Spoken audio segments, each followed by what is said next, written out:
baka bumalik kayo dun sa dating kayo, pero hindi na. Point of no return, sabi nga, that ship has sailed a long time ago. Iba na sila, iba na yung mga tulpo. Sila na po yung mga tulpo na corrupt. O eto, tingnan mo, tanungin natin siya kung paano mangyayari sa Senado. Tali-talinuhan to, di ba? For the sake of discussion po, no, halimbawa pumayag siya, paano kaya pipiliin ang kanyang kapalit? Kasi 11 po kayo sa minority, 11 na lang din po sila sa majority na pwedeng bumoto dahil wala nga po sina Senador De La Rosa at Estrada. Paano kaya ito? Di kanya-kanya po. Tang ina kanya-kanya. Tinan mo, ganyang kabobo yan. Pukin ang ina niyan. Ang galing magsalita pero walang utak. Mantakin mo magkakanya-kanya. Ay, kaya nyo naman pala magkanya-kanya. Bakit hinahanap nyo pa yung majority ngayon? Di magtrabaho na kayo mga minority. Bobo. Ganyang kainutil, ganyang kabaog ang utak niyan. Ang tinanong siya, 11 kayo, 11 sila. Magre-resign si Cayetano. May bago silang may sa majority bago silang mag-i-nominate, meron din kayo i-nominate. Tiebreaker kayo. Wala namang tosko yun diyan sa sa Senado. So papaano? Alam mo sagot ng gago, di kanya-kanya. Kanya-kanya. Ano yun? Kung sa nasa rules ba ng Senate yun, kahit mapudpud yung daliri mo kakahanap dyan sa rules ng Senate, walang nansalita doon na kanya-kanya, bobo. Yan ang sinasabi ko sa iyo eh. Putang ina kang, hilig mo kasi pa-interview, tanga ka naman eh. Panay kasi ang pabotox mo sa mukha mo eh, kaya nagpapabata ka eh. Gusto mo yata marami ka pa makulimbat ng mga batang babae eh. Kaya nagpapabata ka eh. Dito ka magpa-inject sa utak. Para medyo tumalino ka ng konti. Ika nga yung grupo anong ika nga. Ulitin natin yung tanong. niya, mamili po sila. For the sake of discussion po, no, halimbawa pumayag siya, paano kaya pipiliin ang kanyang kapalit? Kasi 11 po kayo sa minority, 11 na lang din po sila sa majority na pwedeng bumoto dahil wala nga po sina Senador De La Rosa at Estrada. Paano kaya ito? Di kanya-kanya po. Ika nga, ika nga yung ika, ganun, pilay. Inakang yabang-yabang mo, tinan mo. Lahat nung tiningnan niya sa baba, yung sagot, wala siya may sagot kasi bobo. Bobo, kasi hindi yan basta-basta nangyayari. Pwede mo naman sagutin na yun ang hindi natin alam kasi first time na nangyari ito eh. Hindi yung kanya-kanya, ika nga, anong ika nga, gago? Ika ka ba? May gout ka ba? Ito. Di kanya-kanya po. Ika nga, ika nga yung grupo niya, mamili po sila. Tapos sasabihin nila, mag-nominate. Grupo din po namin, mag-nominate po. Kung let's say 11 na nga, minority at majority. Hindi niya nasagot, bobo, no? Bobo, no? Basa ka pa ng basa ng rules niya, na. Bigay mo sa akin yung rules, putang ina mo ka, tuturuan kita.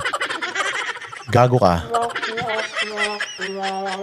Ano po ang mananaig kung let's say pipili po kayo ng bagong Senate President? Hopefully by that time, Ms. Vicky, usually pag may gano'n naman, nababago yung number. Nababreak yung impasse niyan. Sis! Kita mo? Wala kayong solusyon doon. So, sinong matalino sa inyo ngayon? Putang ina, si Alan Peter Cayetano. Yan ang sinasabi ko sa inyo. Gago kayo, bobo kayo.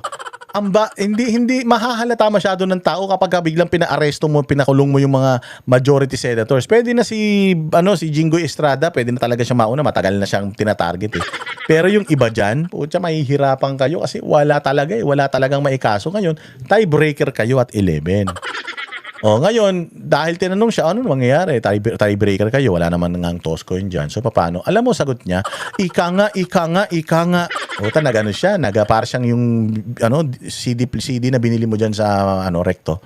Yung tumalon-talon yung utak niya eh. Natanong siya ng isang matalinong tanong. Yan ang sinasabi ko eh. Kapag ang bobo tinanong ng isang matalino, putang inang yan, sa short circuit ang utak niyan. Short circuit yan. Nag-short circuit nga. Ika nga. Tapos ang niya, pag dumating tayo dyan, sigurado may lilipat na sa kabila. Gago, paano nga kung walang lumipat? Utang ina ka, inutil ka. Gunggong ka, tulonggis ka, tanga ka. Paano kung walang lumipat? Ano nga ang mangyayari sa Senado pag gano'n? Di kaya sagutin. Tangina nyo, rules kayo ng rules yan. Hindi nyo kaya sagutin. Naisahan kayo dito ni Alan Peter Cayetano. Ganyan katalino si EPC. Yung isang grupo magiging 12 kasi may usapan na yan. Nag-uusap na, pare, dito tayo, bumunta tayo, magkaibigan tayo. Tayo na naka-invento siya ng kwento. Pare, dito ka, kumunta ka sa amin. Pare, ganito, gago, hindi yun ganun. Ayun eh. Ayun nga. wag mo munang bilangin yung wag mo munang bilangin yung manok hanggat hindi pa naman napipisa yung itlog. Inutil ka talaga eh. Oh, ano pa? Ang mga kabobohan nito ni Erwin Tulfo diretso. Tayo. Yung pakiusapan na lang yan, Ms. Vicky. So, definitely, mabibreak yan pag may appointment na o botohan sa pagkapangulo. Kasi yung magbabarkada, pare dito na tayo. Kasi ang pangako nitong Senate President na ito yung mga bibigay sa iyo ng mga committee, etc. So, ibig sabihin, pansarili.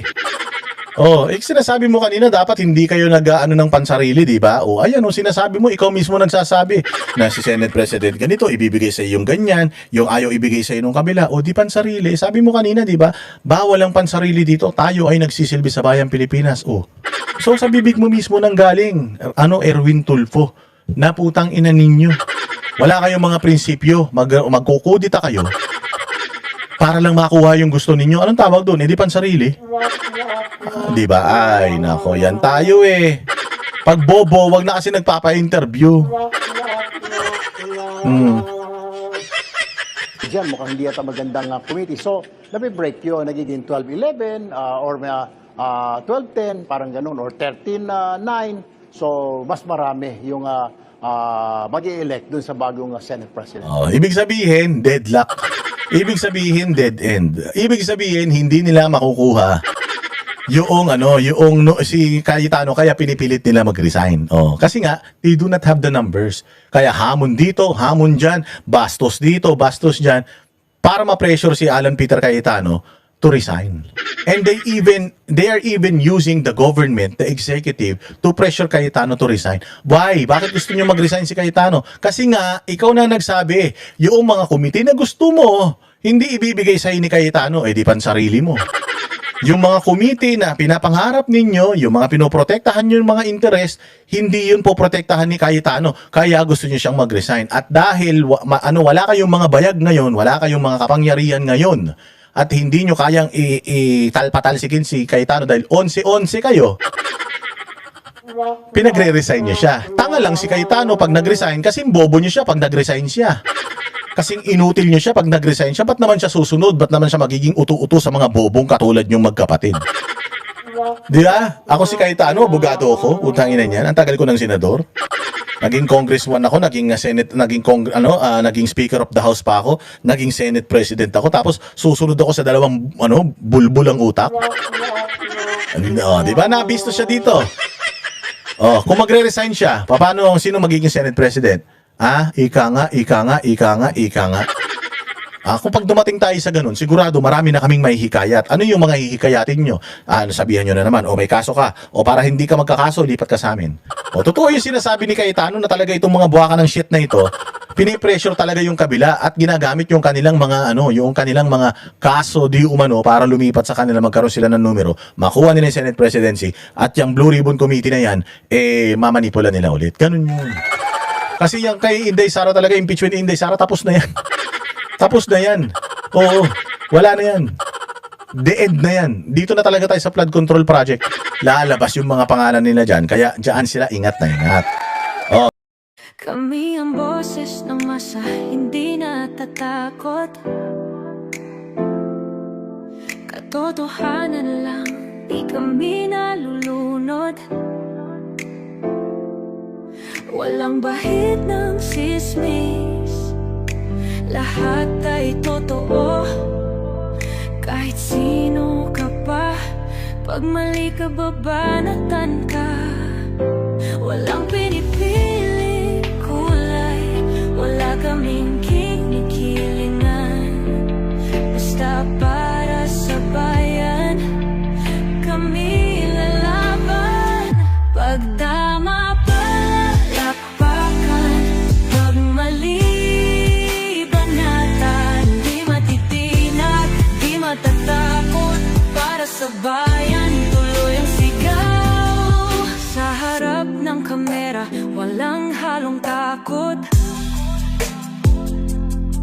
Mga baluktot, lahat kayo'y tutumba. Ang hustisya at totoo, yun lang ang mahalaga. Kahit sinong harang, di kami matitinag. piling kulay, wala kaming kinikilingan. Basta para sa bayan, kami lalaban.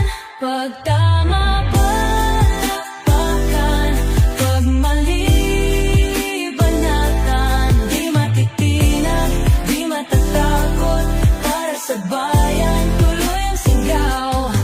Kung nasa tama ka, ikaw ay aming kasama. Pero pag mali ka, handa ka na bang mabasag? Banateros kami, walang inuunan. Dahil bayan muna, bago ang sarili.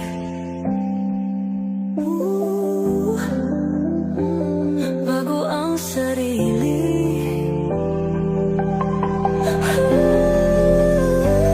Pag tama palak